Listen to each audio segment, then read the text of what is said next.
So far, we have considered two main routes of transmission. One is infection by coming into contact with something that has the virus on it. The other is infection through droplets emitted in sneezes and coughs.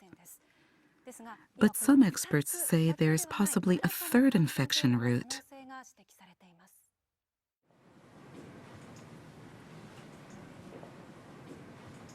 Experts are now looking at this new infection mechanism as the key to preventing the further spread of the virus.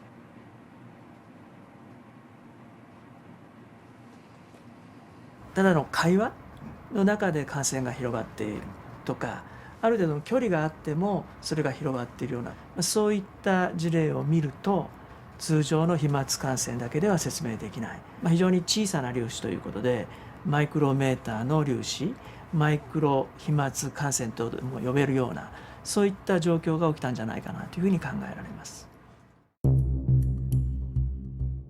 So how does this take place? NHK is conducting an experiment with a group of researchers.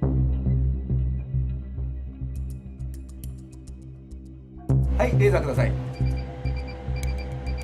The team will track particles in the air using laser beams and a high-sensitivity camera. This technology allows us to detect droplets as small as 0.1 micrometers wide. The experiment starts. First, sneezing.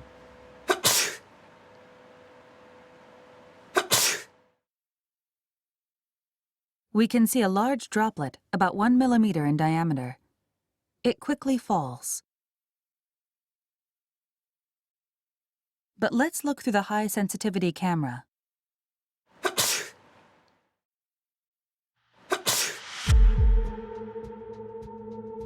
We can see small particles that seem to glitter floating through the air. These particles are all smaller than 10 micrometers, or 1/100th of a millimeter in diameter. Let's take a look from a different angle. They're small and light. You can see them drifting through the air. These are microdroplets.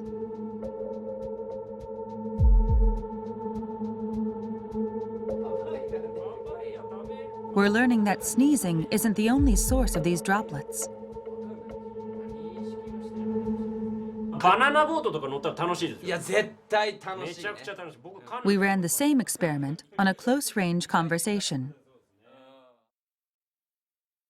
People generate a lot of microdroplets when they talk loudly.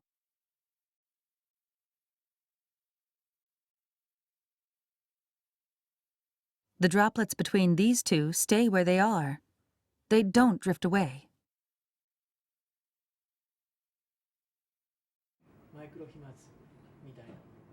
It's not yet known what volume of microdroplets leads to infection. But Tateda says we can't rule out the possibility that microdroplets have spread the virus to some extent. そのマイクロ飛沫、小さな粒子の中にもたくさんのですね、生きたウイルスがいて、大きな声での会話、あるいは激しい息遣い、そういった中でですね、このマイクロ飛沫ができて、それが近くの人、その人が吸い込むことによって感染が広がる、そういったリスクが見えてきたものと思います。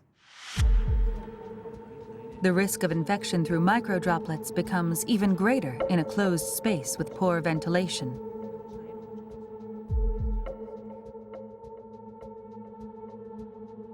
This lab is simulating the movement of microdroplets in an airtight room.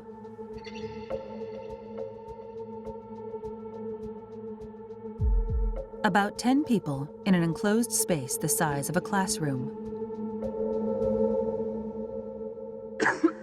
A person coughs once and spreads about 100,000 droplets.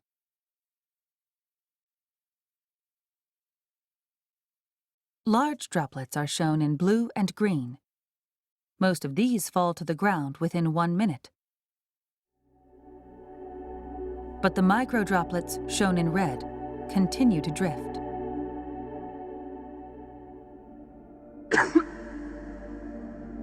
This simulation uses only microdroplets.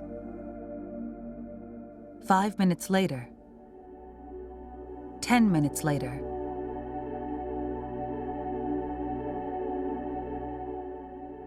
20 minutes later, the microdroplets are still floating in place.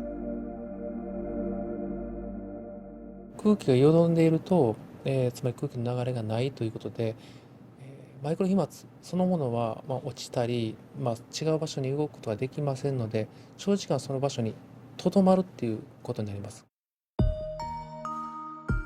But there is a way to prevent this stagnation of microdroplets.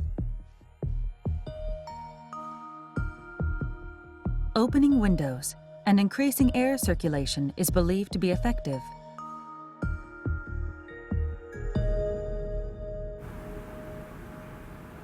When you open a window,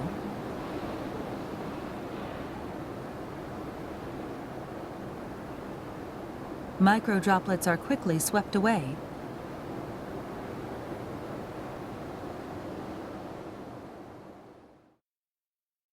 They're very small and light, so any airflow will get rid of them.